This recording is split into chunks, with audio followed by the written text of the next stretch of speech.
پاکستان مسلم league نون کو دل کی گہرائیوں سے مبارکباد دینا چاہتی ہوں کہ وفا کے جو معیار آپ نے قائم کر دیے، مصیبتوں کے، انتقام کے، بدترین جبر اور ظلم کے باوجود مریم نواز شریف آپ کو سلام پیش کرتی ہے۔ آپ نے ٹھہر جاؤ، آپ نے نہ صرف اپنے ملک کا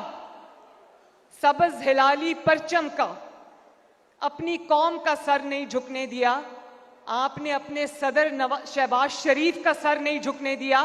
آپ نے اپنی جماعت مسلم لیگ نون کا سر نہیں جھکنے دیا، آپ نے نواز شریف کا سر نہیں جھکنے دیا۔ اور جس طرح پچھلے ایک ماہ میں مسلم لیگ نون نے یکجان ہو کر، ایک جماعت ہو کر، ڈسپلن کے ساتھ، پیشن کے ساتھ آپ نے نواز شریف کے استقبال کی تیاری کی ہے، یقیناً اللہ تعالیٰ کے فضل و کرم سے یہ ایک نئی مسلم لیگ نون کا جنم ہوا ہے ماشاءاللہ۔ اور میں عاجزی کے ساتھ ایک بات کہنا چاہتی ہوں، صدر جماعت اور تمام سینئرز یہاں پر موجود ہیں، جونیئرز بھی موجود ہیں،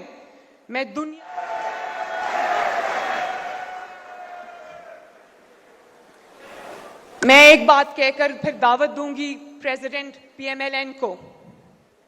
یہ جو ترانہ ابھی ہم لانچ کرنے جا رہے ہیں، یہ ترانہ صرف ترانہ نہیں ہے، اس میں مسلم لیگ نون کی، نواز شریف صاحب کی اور جماعت کی سیاسی اتار چڑھاؤ کی یہ کہانی ہے، جو کہ بہت ہیں۔ آج میں اس کی بات نہیں کرنا چاہتی کیونکہ بات لمبی ہو جائے گی، لیکن ایک بات میں ضرور کہنا چاہتی ہوں، آج نواز شریف صاحب کا جو مخالف ہے وہ بھی نواز شریف کے راستے پر نظریں لگا کے بیٹھا، اس کو پتا ہے نواز شریف آئے گی تو ملک کا پہیہ چلے گا انشاءاللہ تعالی۔ اور یہ جو ترانہ ہے یہ آپ کو بتائے گا کہ جب نواز شریف کا نام آپ کے ذہن میں آتا ہے تو کیا تصویر ابھرتی ہے اس کی۔ اور یہ عاجزی سے میں کہنا چاہتی ہوں کہ نواز شریف کو بنانے والے، مٹانے والے کئی آئے کئی چلے گئے، انشاءاللہ تعالی 21 اکتوبر کو پوری دنیا دیکھے گی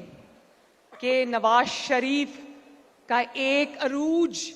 پاکستان کا ایک اور عروج انشاءاللہ تعالی ہم دیکھنے جا رہے ہیں 21 اکتوبر کو۔